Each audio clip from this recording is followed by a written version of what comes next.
Hello everyone, my name is Ashwini Pandey and I am second year student of Nutrition and Healthy Lifestyle Promotion. And my name is Evan Fox, and I'm also a second year student in the Nutrition and Healthy Lifestyle Promotion Program.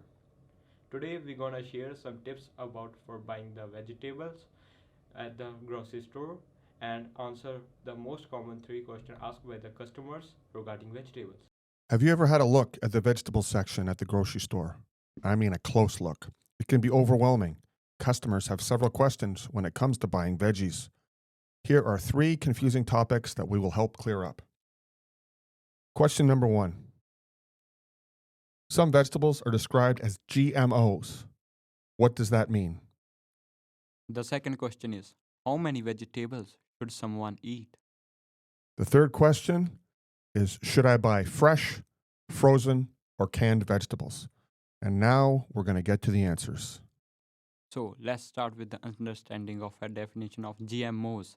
It stands for genetically modified organisms and means the food genetic material is manipulated to change its characteristics.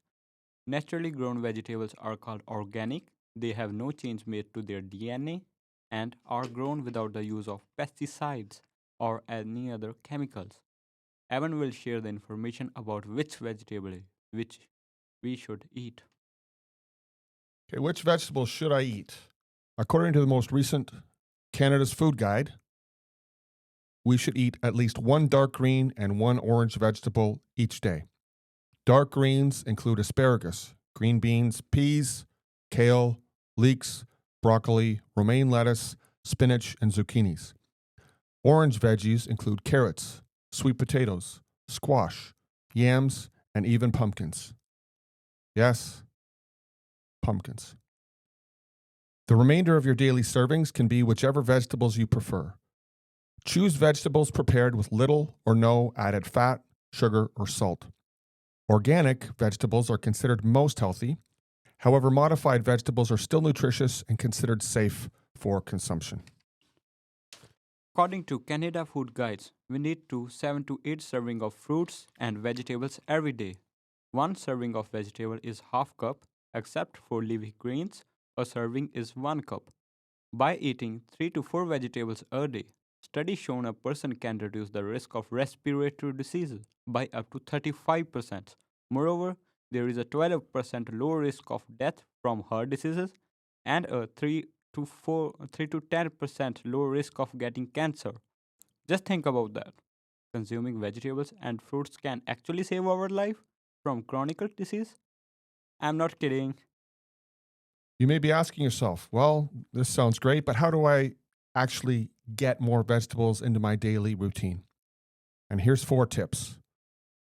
Number 1, prepare a vegetable snack the night before. When you wake up, you'll have a bag of carrots, celery, or whichever veggie you've included ready to snack on at work or school. Make a base salad consisting of romaine lettuce is the second tip. Top it with items that make you feel full and that you like to eat, such as beans, cheese, or eggs. Switch up the toppings regularly to ensure you never get bored eating the same meal over and over again. Tip number three is about vegetable soups. They're very easy to make, so the recommendation is you prepare yourself vegetable soup. And they're also convenient to store, so you can have leftovers the next day. Tip number 4, Canada's Food Guide recommends filling half your plate with fruits and vegetables. So when you make a meal, when you get your plate ready, just make sure at least 1/4 of each meal are vegetables. Vegetables available at the market are available in 3 forms: fresh, frozen, and canned. Here are the advantages and disadvantages of each type. Firstly, fresh vegetables contain the most nutrients but are the super pricey and cannot be stored very long.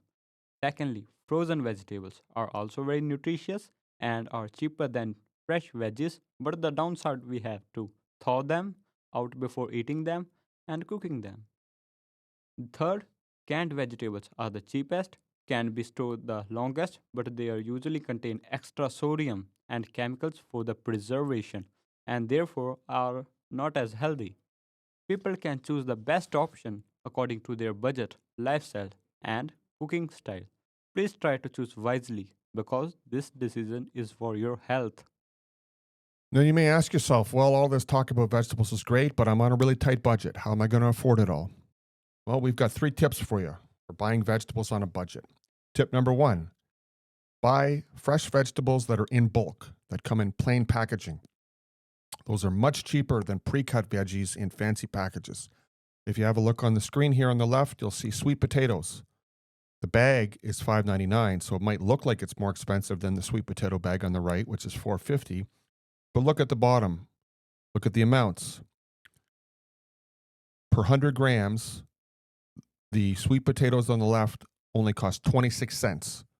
For 100 grams of sweet potato chunks on the right, it costs $1.13. That's almost $1 cheaper per 100 grams for sweet potatoes that, well, you'd have to cut them yourself, and the packaging isn't as fancy, but you'll save a lot of money. When you buy pre-cut food, pre-cut vegetables that come in fancy packages, you're paying for the labor that goes into cutting that food, and you're paying for the design and manufacturing of the package itself. The second tip, buy misshapen vegetables. They're hardest for stores to sell, so they lower the price. They're exactly the same as vegetables that come in regular shapes, and so you don't lose out on any nutrients and you save money. Tip number 3, buy canned vegetables if you are on a tight budget. If you look at the tomato on the left, if you bought those in 1 kilogram, it's $5.49. That works out to approximately 55 cents per 100 grams of tomatoes. The canned tomatoes on the right are $1.69 per can. That works out to 21 cents per 100 milliliters. Now, milliliters is not exactly the same as grams when you are comparing tomatoes. However, they are fairly close. So it's a tremendous savings to purchase your tomatoes in the canned format. So by following these 3 tips, you'll be able to get your nutritious vegetables while saving money and staying within your budget. Thank you so much for paying attention and watching. We hope this has answered questions you might have had about which vegetables to purchase when you're out at the grocery store.